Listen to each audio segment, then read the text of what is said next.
Hello students, कैसे हो आप लोग? सब बढ़िया है। तो चलिए acid base and salt chapter में आज अपना लोग बेस स्टार्ट करते हैं। इससे पहले अपना लोग एसिड का क्लासिफिकेशन कर चुके हैं। फिर उसके बाद बीच में आयंस के बारे में पढ़ लिए ताकि अपना लोग को कंपाउंड का फॉर्मेशन करने के लिए आ जाए। तो चलिए आज अपना लोग स्टार्ट करते हैं बेस। तो देखिए बेस क्या होता है, तो उससे पहले आपको जैसे बताए थे कि एसिड क्या होता है, तो आपको पता चला था क्या कि एसिड भी क्या है, एक कंपाउंड ही है। ठीक है, और एसिड उस कंपाउंड को बोलते हैं जो सावर होता है टेस्ट में। ठीक है, और पानी में जाने के बाद H+ आयन देता है। ठीक है, ऐसे ही छोटी छोटी बातों के बारे में सीखे थे अपना लोग एसिड के बारे में। और क्या सीखे थे कि एसिड जो होता है वो ब्लू लिटमस पेपर को रेड में कन्वर्ट करता है। यानी कि सिंपल सी बात है कि ब्लू लिटमस को क्या करता है, वो रेड में कन्वर्ट करता है। उसी तरह आज चलिए अपना लोग बेस के बारे में छोटी छोटी बातें जानेंगे कि बेस क्या होता है। ठीक है, इसके कितने टाइप होते हैं। तो चलिए स्टार्ट करते हैं। तो सबसे पहला बात बेस के बारे में कि बेस क्या होता है। ये क्या होता है, बीटर इन टेस्ट होता है। टेस्ट में कैसा होता है, बीटर होता है। अगर आप इसको छू के देखना चाहोगे तो ये स्लिपरी करेगा, ये मतलब स्लिप करता है। अगर छूओगे तो स्लिप करेगा। ठीक है, तो इसको बोलते हैं स्लिपरी इन टच। ठीक है, जैसे कि आप सॉप देख लो, सॉप भी एक बेस का एग्जाम्पल है। सॉप जो अपना लोग यूज में लाते हैं, ठीक है, वो क्या है, बेस का ही एग्जाम्पल है। जैसे आपको याद है एसिड जो है क्या करता था, ब्लू लिटमस पेपर को रेड में कन्वर्ट करता था। तो बेस जो है जस्ट उसका उल्टा करता है, मतलब ये रेड लिटमस पेपर को ब्लू में कन्वर्ट करता है। ठीक है, तो आइए इन्हीं छोटी छोटी बातों को पहले लिख लेते हैं। क्या लिखेंगे इसके बारे में, those substances,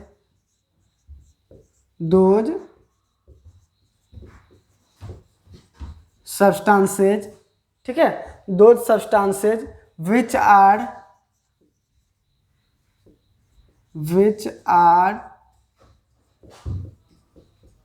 bitter in taste। ठीक है, which are bitter in taste and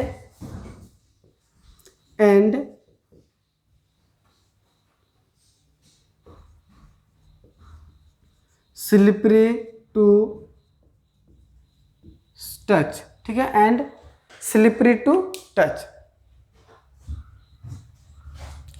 तो आप देखिए इसको बेस बोलेंगे, मतलब जो भी सब्सटेंस क्या होगा, बीटर होगा टेस्ट में और छूने पर क्या होगा, स्लिप करेगा, तो उसको अपना लोग क्या बोलेंगे, बेस बोलेंगे। अब दूसरा बात कि बेस क्या करता है, रेड लिटमस पेपर को ब्लू में कन्वर्ट करता है। तो क्या लिखेंगे, it turns red litmus to blue. तो चलिए ये भी पता चल गया कि ये क्या करता है, रेड लिटमस को ब्लू में कन्वर्ट करता है। ठीक है, अब एक बात और, ये तो आपको सिंपल हो गया। अब थोड़ा सा अपना लोग आगे बढ़ते हैं बेस के बारे में, अब और कुछ भी बढ़िया बात अपना लोग जानते हैं। ठीक है, अब आपको एक बात पता है कि जैसे मान लीजिए ये बेस जो है ये एसिड के साथ रिएक्शन करता है तो सॉल्ट एंड वाटर प्रोड्यूस करता है। क्या करता है बेस, जब ये बेस एसिड के साथ रिएक्ट करता है, जो एसिड अपना लोग पीछे पढ़ चुके हैं, अगर उसके साथ रिएक्ट करता है तो सॉल्ट एंड वाटर प्रोड्यूस करता है। तो इस बात को अपना लोग आगे समझेंगे। ठीक है, बस अभी आप इस बात को याद रखिए कि बेस जो है एसिड के साथ रिएक्ट करता है तो सॉल्ट एंड वाटर प्रोड्यूस करता है। तो अगला पॉइंट क्या हो जाएगा, इट रिएक्ट्स विथ एसिड्स। ठीक है, its react with acid to produce salt and water. ठीक है, इसको आप सिंपल भाषा में ऐसे लिख सकते हो कि एसिड, ठीक है, और बेस जब आपस में रिएक्ट करता है, ठीक है, तो क्या प्रोड्यूस करता है, सॉल्ट प्लस वाटर। और इस बात को अपना लोग आगे समझेंगे, क्योंकि अभी अपना लोग को बेस का अच्छे तरीके से एग्जाम्पल नहीं पता है। ठीक है, तो चलिए इस चीज़ को समझने के लिए अपना लोग बेस का एक नया डिफिनेशन सीखते हैं।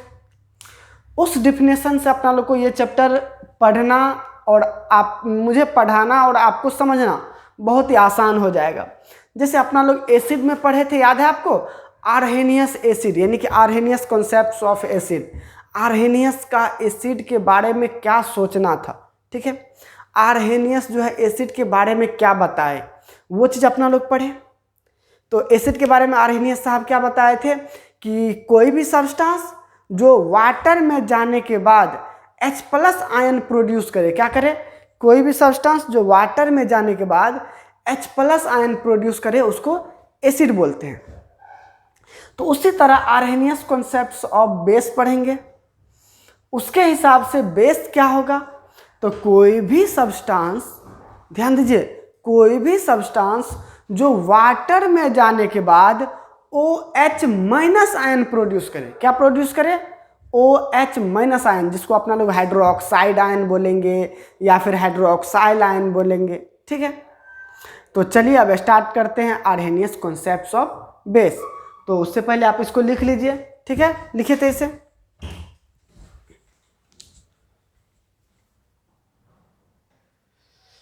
तो चलिए आर्हेनियस कॉन्सेप्ट्स ऑफ बेसिस क्या होता है उस बात को समझते हैं।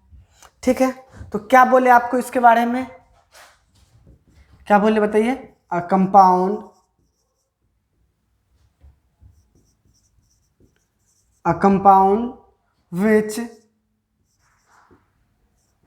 which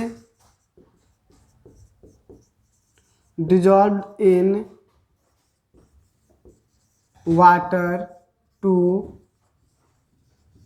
produce क्या चीज, OH- आयन। ठीक है, क्या बोले कि क्या होता है, ध्यान दीजिए। जैसे मान लीजिए अपने पास ये कंटेनर है, ठीक है, और इस कंटेनर में ये क्या है, बताओ बताओ बताओ बताओ, क्या है ये, यस, ये क्या है, ये है वाटर। क्या है, वाटर। ठीक है, अब अपना लोग क्या करते हैं, इसमें कोई कंपाउंड डालते हैं। ठीक है, ये कोई कंपाउंड है और इस कंपाउंड को अपना लोग क्या किया, इस वाटर में डाल दिए। ठीक, तो जैसे ही अपना लोग इस कंपाउंड को इसमें डाले तो क्या हुआ, बताओ क्या हुआ कि यहाँ पर इस वाटर में ये कंपाउंड चला गया और ये कंपाउंड वाटर में जाने के बाद क्या प्रोड्यूस किया, बताओ क्या प्रोड्यूस किया, ये प्रोड्यूस किया OH- आयन। क्या प्रोड्यूस किया, OH- आयन। ठीक है, तो जब ये OH- आयन दिया वाटर में जाने के बाद, तो हम इसको क्या बोल देंगे, इस कंपाउंड को क्या बोल देंगे, बताओ, बेस बोलेंगे। ठीक है, ठीक है, क्या प्रोड्यूसेस OH- आयन। तो जब प्रोड्यूस किया OH- आयन तो हम उसको क्या बोल देंगे, बताओ, बेस। क्या बोलेंगे, वो क्या है, बेस है। तो इतना चीज आपको क्लियर हुआ होगा कि कोई भी कंपाउंड जो वाटर में जाने के बाद OH- आयन प्रोड्यूस करे, क्या चीज, OH- आयन प्रोड्यूस करे, इस OH- आयन को अपना लोग क्या बोलते हैं, इसको बोलते हैं हाइड्रोक्साइड आयन। और ये चीज तो आप लोग जब अभी आप लोग को पिछले लेक्चर में आयन पढ़ाए थे तो आयन में आपको बताए थे कि इसको क्या बोलते हैं, हाइड्रोक्साइड आयन बोलते हैं।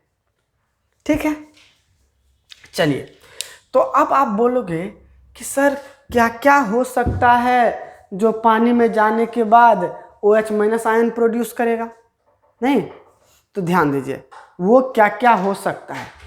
तो वो हो सकता है क्या सब, ध्यान दीजिएगा, ध्यान दीजिएगा, वो क्या क्या हो सकता है। तो पहला तो वो हो सकता है क्या चीज, ये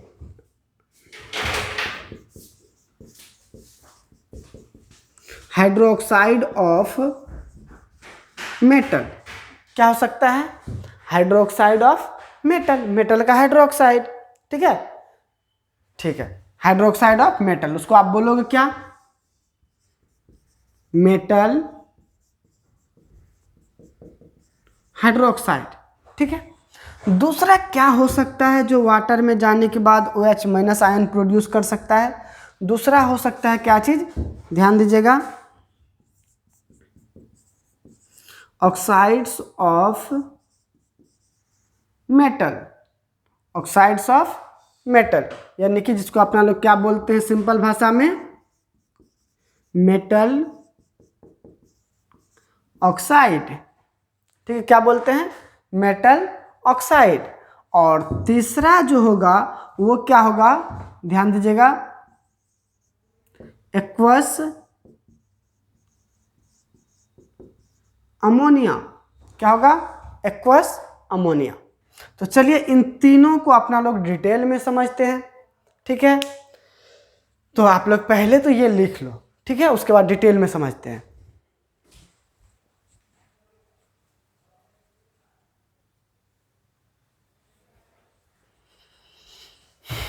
ध्यान दीजिए, तो ये जो मेटल है, मेटल हाइड्रोक्साइड है, ये होता क्या है, तो अपना लोग कुछ मेटल का एग्जांपल लेते हैं, ठीक है। जैसे आपको याद होगा केदार, नाथ, का, माले, आलो, जड़ा, फीका, इतना काफ़ी है, ठीक है, इतना रहने देते हैं। अब ध्यान दो, हाइड्रोक्साइड क्या होता है, OH पर माइनस, इसको क्या बोलते हैं बताओ, इसको बोलते हैं हाइड्रोक्साइड आयन, ठीक है। अच्छा एक बात और बताओ, ये जो मेटल लिखे अपना लोग, इस पे कौन, किस पे कितना चार्ज होता है, आपको तो आयन पढ़ा चुके हो, तो आपको याद हो गया होगा कि K पे 1 प्लस होता है, Na पर भी 1 प्लस, Ca पर 2 प्लस, मैग्नीशियम पर भी 2 प्लस, एल्यूमिनियम पर 3 प्लस, जिंक पर 2 प्लस और आयरन पर क्या होगा, ये डिपेंड करता है, इस पर 2 प्लस भी हो सकता है और 3 प्लस भी हो सकता है, ठीक है। तो चलिए एक बात आप बताओ कि अगर अपना लोग पोटासियम और OH के बीच में, जैसे इसमें प्लस है, इस पे माइनस है, और इसका अपना लोग कंपाउंड बनाना चाहे तो फिर क्या करेंगे बताओ, ध्यान देना कैसे बनाएंगे, इस पे प्लस, इस पे माइनस, जितना प्लस इस पे उतना ही माइनस इस पे, तो सिंपल क्या बना देंगे, KOH, ठीक है। दूसरा लेते हैं, उसी तरह अगर सोडियम पे 1 प्लस, OH पर 1 माइनस, सिंपल प्लस माइनस इस पे भी बराबर है, तो सिंपली हम इसको जोड़ देंगे NaOH।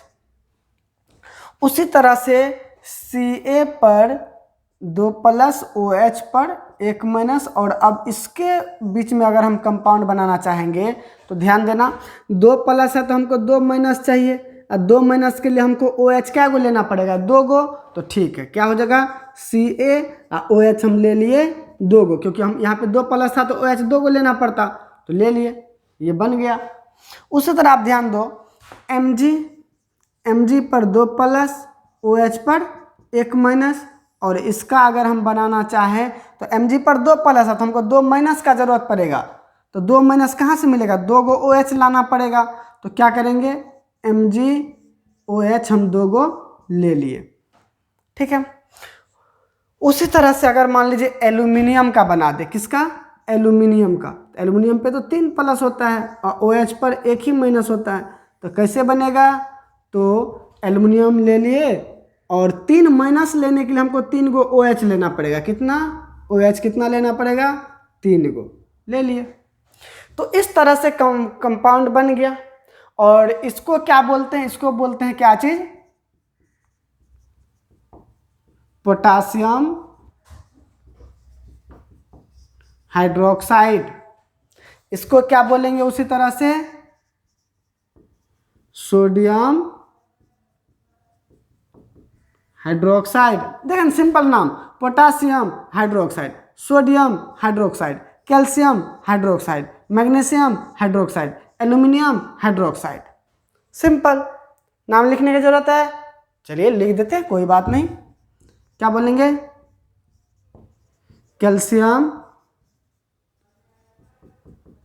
हाइड्रोक्साइड। अगर आपको लगता है कि सर स्लो चल रहा है तो आप थोड़ा सा आगे बढ़ा लीजिए, ठीक है, आप थोड़ा सा बढ़ा के देख लीजिए, अगर आपको समझ में आ रहा है तो आप आगे बढ़ा के देख लीजिए, नहीं समझ में आ रहा है तो आप पीछे बढ़ा के देख लीजिए, कोई दिक्कत नहीं है। ठीक है, ये देखिए मैग्नीशियम हाइड्रोक्साइड, क्या बोलेंगे, मैग्नीशियम हाइड्रोक्साइड। ठीक है, इसको क्या बोलेंगे बताइए, एल्यूमिनियम हाइड्रोक्साइड। ठीक है, और ये जो भी लिखे हैं, चाहे यहाँ पे आयरन के साथ करते तो आयरन हाइड्रोक्साइड, ठीक है, फेरस या फेरिक हाइड्रोक्साइड उसको बोलते।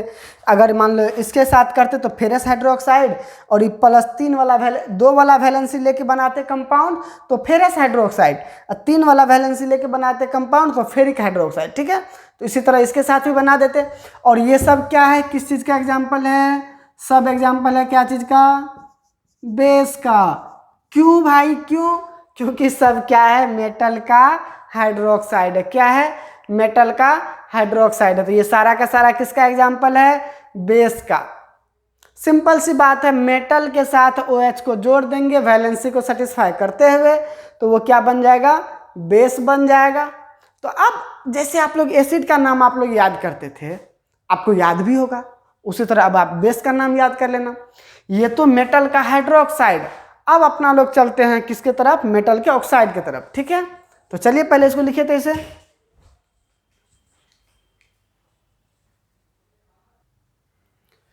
तो चलिए अब अपना लोग देखते हैं मेटल ऑक्साइड का एग्जाम्पल। ठीक है, क्योंकि मेटल ऑक्साइड भी क्या होता है, बेसिक नेचर का होता है।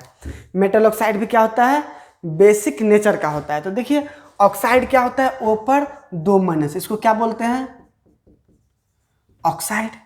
ठीक है, तो अब आप तो इसको, इसके बारे में आपको पता ही है। अगर सोचो यहाँ पर O- में ये आ जाए, ठीक है, तो क्या बनेगा बताओ, क्या बनेगा, K2O। क्योंकि आप ध्यान देखो ना, 2- है, एक ही प्लस है, एक ही प्लस है, तो 2 प्लस होना चाहिए ना। तो 2 प्लस कब होगा, जब पोटासियम 2 आएगा तब। ठीक है, जैसे यहाँ पर O-, ये इसके साथ अगर अपना लोग बनाना चाहे तो क्या करना पड़ेगा, उसके लिए 2- है तो हमको 2 प्लस चाहिए, तो 2 प्लस के लिए हमको सोडियम क्या करेगा, 2 गो लेना पड़ेगा। ठीक है, जैसे यहाँ पे O-, यहाँ पे देख लो चार्ज बराबर है, जितना प्लस है उतना ही माइनस है, तो सिंपल सा दोनों को कंबाइन कर देंगे। ठीक है, यहाँ पर भी क्या है, जितना प्लस है उतना ही माइनस है, ध्यान से देखना आप, जितना प्लस है उतना ही माइनस है, तो सिंपल से हम क्या करेंगे, कंबाइन कर देंगे। ठीक है, यहाँ पर ध्यान देखना, ये बहुत ही इंपॉर्टेंट है, ये एल्युमिनियम वाला एग्जाम्पल क्या है, यहाँ पर ध्यान देना, ये प्लस वाला है 3 गो और माइनस वाला है 2 गो। तो नहीं समझ में आए कि यहाँ पे क्या करना है, तो सिंपल वो अपना पुराना वाला तरीका, Al पर का 3, ऑक्सीजन का 2, ऐसे इस तरह से, तो क्या बन गया, Al2O3। ठीक है, या यहाँ पर भी अगर आप करना चाहते हो तो सिंपल 3 और 2 का एलसीएम ले लो आप, कितना 6, तो इसका मतलब 6 चार्ज, 6 गो पॉजिटिव और 6 गो निगेटिव लाना है, तो हम क्या करेंगे, Al 2 गो ले लेंगे, ऑक्सीजन 3 गो ले लेंगे, बस सिंपल इस तरह से कर लेंगे। या मान लो यहाँ पे O पे 2- है, तो क्या हो जाएगा, चार्ज बराबर है तो ZnO। अब बात आता है नाम का, तो नाम क्या होगा, तो पोटासियम ऑक्साइड, क्योंकि ऑक्साइड बोलते हैं इसको, पोटासियम बोलते हैं इसको, ऑक्साइड बोलते हैं, तो potassium oxide, potassium oxide, sodium oxide, calcium oxide, magnesium oxide, aluminium oxide और जिंक ऑक्साइड। ठीक है, तो नाम में भी कोई आपको प्रॉब्लम नहीं होना चाहिए, बस इसको क्या बोलते हैं, ऑक्साइड बोलते हैं। इधर तो मेटल का नाम आपको पता ही है, तो मेटल के साथ ऑक्साइड बोल देंगे, जैसे यहाँ पे कैल्शियम है तो कैल्शियम ऑक्साइड, एल्यूमिनियम है तो एल्यूमिनियम ऑक्साइड, जिंक है तो जिंक ऑक्साइड। ठीक है, तो यहाँ पर आप एक नोट में लिख लो कि ऑल मेटल, यहाँ पर ऐसे लिखो, metal oxides are basic in nature. ठीक है, basic in nature, metal oxide are basic in nature. यहाँ पे कैपिटल M कर दें, ज़्यादा बढ़िया रहेगा। Metal oxides are basic in nature, क्योंकि ये सारा का सारा जितना भी मेटल ऑक्साइड है सब क्या है, बेसिक नेचर का। मतलब क्या हुआ सर, इसका मतलब समझाइए। अगर आप इस मेटल ऑक्साइड को पानी में डालोगे तो ये क्या प्रोड्यूस करेगा, OH माइनस आयन, जो कि बेस का नेचर है। मतलब पानी में जाएगा ये, ठीक है। जैसे मान लो कि यहाँ पे अपने पास वाटर है, क्या है, वाटर है। इसमें अगर आप मेटल ऑक्साइड को डालोगे, ठीक है, और फिर इसको चेक करोगे इसका नेचर क्या है, तो आपको क्या करेगा, ये बेसिक नेचर का होगा। कैसे, तो आप इसमें लिटमस पेपर डाल के देख लो। अगर आप इसमें क्या करोगे, रेड लिटमस पेपर डालोगे तो क्या हो जाएगा, बताओ बताओ, ब्लू हो जाएगा। ठीक है, इसका मतलब ये किस नेचर का है, बेसिक नेचर का है। किस नेचर का है, बेसिक नेचर का। सिंपल सी बात है। तो अब एक लास्ट वाला बचा हुआ है, क्या चीज, एक्वस अमोनिया बोले थे आपको, ठीक है। थर्ड वाला क्या बोले थे, एक्वस अमोनिया। एक्वस अमोनिया, ध्यान दीजिएगा। जैसे NH3 अमोनिया होता है और इसको पानी में डाल देंगे, तो पानी में डाल देंगे तो ये क्या देगा पता है आपको, ये देगा क्या चीज, NH4OH। इसको बोलते हैं क्या चीज, अमोनियम हाइड्रोक्साइड। क्या बोलते हैं, अमोनियम हाइड्रोक्साइड। इसीलिए आपको बोला ये क्या है, अमोनिया। ये क्या है, वाटर। और वाटर को ही अपना लोग बोलते हैं क्या चीज,